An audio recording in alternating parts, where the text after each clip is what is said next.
Assalamualaikum warahmatullahi wabarakatuh. Perkenalkan, nama saya Nurul Latifah dari program studi PGMI semester 3 YIN Fatahul Muluk Papua. Pada kesempatan kali ini saya akan menjelaskan materi tentang model pembelajaran, kemudian syarat model pembelajaran, dan apa saja sih model pembelajaran serta langkah-langkah yang harus dilakukan oleh seorang guru. Model pembelajaran merupakan kerangka konseptual atau bingkai yang melukiskan prosedur yang sistematis dalam mengorganisasikan pengalaman belajar untuk mencapai tujuan belajar. Nah, untuk syarat model pembelajaran ini ada 5. Yang pertama adalah sinteks atau fase, yang kedua social system, yang ketiga principles of reaction, yang keempat ada support system, dan yang kelima instruksional natural effect. Nah, yang pertama ini sinteks. Sinteks adalah langkah-langkah operasional pembelajaran. Yang kedua ada social system, yaitu suasana dan norma yang berlaku dalam pembelajaran. Yang ketiga ada principles of reaction. Principle of reaction menggambarkan bagaimana seorang guru memandang, memperlakukan, dan merespons siswa. Yang keempat ada support system. Ini merupakan sarana, alat, bahan, atau lingkungan belajar yang mendukung suasana belajar siswa. Yang kelima ada instruksional dan nurturan effect, yang merupakan hasil belajar yang diperoleh langsung berdasarkan tujuan yang ditetapkan, atau instruksional effect, dan hasil belajar yang ditetapkan di luar tujuan, atau nurturan effect. Ada 4 model pembelajaran terbaik dalam implementasi kurikulum Merdeka. Yang pertama ada model pembelajaran problem based learning, yang kedua ada model pembelajaran project based learning, dan yang ketiga ada model pembelajaran discovery learning, dan yang terakhir ada model pembelajaran inquiry learning. Yang pertama ada model pembelajaran problem based learning. Model pembelajaran ini merangsang peserta didik untuk belajar melalui permasalahan nyata yang terjadi dalam kehidupan sehari-hari. Adapun sintaks dalam problem based learning ini ada 5. Yang pertama, identifikasi merumuskan masalah. Yang selanjutnya, menyusun rancangan penyelesaian masalah, kemudian mengumpulkan informasi, kemudian menyelesaikan masalah, dan mengolah informasi. Nah, selanjutnya langkah-langkah yang harus dilakukan guru yang pertama yaitu mengorientasi peserta didik pada masalah. Pada tahap ini, guru memfokuskan peserta didik untuk mengamati objek yang menjadi pembelajaran. Yang kedua ada mengorganisasikan kegiatan pembelajaran. Pengorganisasian ini merupakan salah satu kegiatan di mana peserta didik boleh menanyakan tentang materi yang sedang dikaji atau objek yang sedang dikaji. Yang ketiga, membimbing penyelidikan mandiri dan kelompok. Pada tahap ini, peserta didik mencari informasi atau mencari data untuk memperoleh informasi dalam rangka menjawab atau menyelesaikan masalah yang sedang dikaji. Yang keempat ada mengembangkan dan menyajikan hasil karya, yaitu peserta didik mengasosiasikan hasil kerjanya yang didapat dari hasil pengamatan dengan berbagai sumber yang telah diperoleh. Yang kelima ada analisis dan evaluasi dari permasalahan yang diperoleh. Setelah peserta didik mendapat jawaban terhadap masalah yang ada, kemudian selanjutnya dianalisis dan dievaluasi. Yang kedua ada problem project based learning, yaitu pembelajaran yang memfokuskan pada permasalahan yang kompleks yang memerlukan peserta didik untuk melakukan investigasi. Kemudian memberikan kesempatan kepada peserta didik untuk menggali materi atau informasi dengan kemampuan yang ada dalam dirinya, serta melakukan eksperimen secara kolaboratif. Adapun sintaks pada model pembelajaran ini yaitu memberikan pertanyaan atau proyek, kemudian mendesain perencanaan proyek, yang ketiga menyusun jadwal, yang keempat memonitor kegiatan dan perkembangan proyek, yang kelima menguji hasil, dan yang terakhir mengevaluasi. Nah, langkah yang harus dilakukan guru yang pertama yaitu menyiapkan pertanyaan atau penugasan proyek.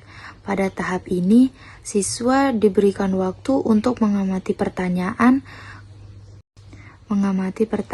yang muncul dari fenomena yang ada. Yang kedua yaitu perencanaan kegiatan proyek. Nah, untuk mewujudkan pertanyaan menjadi nyata, siswa dapat menyusun perencanaan proyek, yaitu dilakukan dengan percobaan. Yang ketiga, menyusun jadwal sebagai langkah nyata dalam pelaksanaan proyek. Yang selanjutnya, memonitor kegiatan dan perkembangan proyek. Pada tahap ini, guru memonitoring kegiatan proyek dan siswa mengevaluasi proyek yang sedang terjadi. Yang selanjutnya yaitu menguji hasil, yaitu data yang telah didapat dihubungkan dari berbagai sumber. Yang keenam, ada mengevaluasi kegiatan atau pengalaman. Pada tahap ini, guru mengevaluasi sebagai bahan acuan untuk perbaikan proyek. Yang ketiga, ada discovery learning. Model pembelajaran ini mengarahkan siswa untuk mengetahui arti, konsep, dan hubungan secara intuitif, kemudian sampai kepada sebuah kesimpulan. Nah, kemudian model pembelajaran ini mendorong peserta didik untuk dapat mengidentifikasi apa yang ingin diketahui, kemudian mencari informasi sendiri, mengorganisasikan atau mengonstruksikan apa yang ingin diketahui. Adapun sintaks pada model pembelajaran discovery learning yang pertama yaitu menciptakan stimulus atau rangsangan. Yang kedua, menyiapkan masalah. Yang ketiga, mengumpulkan data. Yang keempat, mengolah data. Yang kelima, memverifikasi data. Dan yang terakhir, menyimpulkan. Nah, apa saja sih langkah-langkah yang harus dilakukan guru? Yang pertama, memberikan stimulus. Guru memberikan stimulus yang kemudian disimak oleh siswa melalui kegiatan mengamati, membaca, atau membaca situasi, dan lain-lain. Yang kedua yaitu mengidentifikasi masalah. Peserta didik mencari permasalahan, kemudian mencari informasi terkait, dan kemudian merumuskan masalah. Yang ketiga yaitu mengumpulkan data, yaitu siswa mengumpulkan informasi atau data untuk digunakan sebagai solusi pemecahan masalah yang sedang terjadi. Yang keempat yaitu mengolah data. Pada tahap ini siswa mengeksplorasikan kemampuannya dan kemudian diaplikasikan pada kehidupan nyata. Yang kelima yaitu memverifikasi data. Siswa mengecek kebenaran dan keabsahan hasil pengolahan data melalui berbagai kegiatan. Yang keenam yaitu menyimpulkan.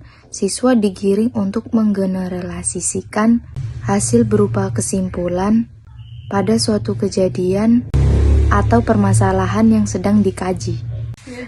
Model pembelajaran yang keempat ada inquiry learning. Model pembelajaran ini bertujuan untuk memperoleh informasi dengan melakukan observasi atau pengamatan untuk mencari jawaban atau menyelesaikan masalah. Adapun sintak dalam model pembelajaran ini yang pertama yaitu penyajian fenomena. Yang kedua, melakukan observasi. Yang ketiga, merumuskan masalah. Yang keempat, mengajukan hipotesis. Yang kelima, mengajukan data.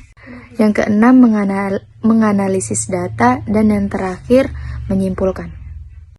Nah, langkah-langkah yang harus dilakukan guru dalam model pembelajaran ini, yang pertama dan kedua, guru memberikan fenomena, kemudian fenomena alam tersebut diamati oleh siswa untuk siswa dapat jadikan sebagai pengalaman belajar. Yang ketiga yaitu mengajukan pertanyaan untuk melatih kemampuan siswa. Yang keempat yaitu mengajukan dugaan atau kemungkinan sebagai jawaban. Langkah yang kelima sampai keenam, mengumpulkan data yang terkait dengan dugaan atau pertanyaan yang diajukan. Kemudian mencermati hal apa saja yang terjadi atau prediksi apa yang didapat. Langkah yang keenam yaitu menganalisis dugaan yang paling tepat sebagai dasar untuk merumuskan suatu kesimpulan. Langkah yang ketujuh yaitu merumuskan kesimpulan-kesimpulan berdasarkan data yang telah diperoleh. Kemudian siswa dapat mempresentasikannya atau menyajikan hasilnya. Sekian yang dapat saya sampaikan, kurang dan lebihnya mohon dimaafkan. Assalamualaikum warahmatullahi wabarakatuh.